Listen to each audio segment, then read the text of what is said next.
बिस्मिल्लाहिर्रहमानिर्रहीम। अस्सलाम वालेकुम दोस्तों मैं उम्मीद करता हूँ कि आप सब दोस्त खैरियत से होंगे। तो दोस्तों पहले मैंने आपके लिए एक वीडियो बनाई थी शराइत व आदाब तवीज़ात। तो दोस्तों आज मैं आपको शराइत तवीज़ात आतशी तवीज़ मोहब्बत के लिए, आतशी तवीज़ दुश्मन के लिए, आतशी तवीज़ लिखने का मुकम्मल तरीका मैं आपको बताऊँगा कि अगर आपको आतशी तवीज़ से कोई काम वगैरह लेना हो तो वो आप किस तरह ले सकते हैं। तो दोस्तों चुनाचे कलाम अल्लाह या आयत या अरबी कलाम किसी भी शय को नहीं जलाया जाता, बल्कि उनकी बत्तियां बना ली जाती हैं। जो लोग ये समझते हैं, मुझे उनको बताने की ज़रूरत नहीं है कि वो किस तरह बनाते हैं, उनको सारा पता होता है। जो भी आदमी इस काम से दिलचस्पी रखता है उनको सारा मालूम होता है। जिसका तल्लक जादू टूने से निजात दिलाने का होता है, इन्हें जलाकर मरीज़ को धुनी दी जाती है। लेकिन बाज़ अरबी अज़ीमात ऐसी ज़रूर होती हैं जिन्हें आग के नीचे दफन किया जाता है ताकि मुतवातर हरारत पहुंचती रहे। इसके लिए यूं करते हैं कि तवीज़ के ऊपर नीचे एक एक कोरी ठीकरी रख कर लोहे की तार लपेट देते हैं ताकि नक्श को हरारत इत्यास से पहुँचे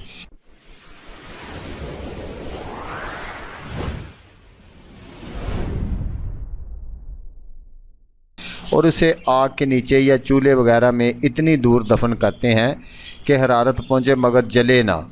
आतशी तवीज़ की बत्तियां बनाई जाती हैं, इनको चिराग में जलाया जाता है और जिस चिराग में इनको जलाया जाता है साद अमाल में अच्छी चीज़ों पर लिखते हैं। मसलन कागज़, बकरी का शाना, हरन की खाल, लोहे चीनी, कोरी ठीकरी। और जिस चिराग में इनको जलाया जाता है उस चिराग में जो तेल वगैरह खुशबूदार तेल डालते हैं या घी से जलाते हैं। तो ये है मोहब्बत के लिए या जादू टूना को ख़त्म करने के लिए।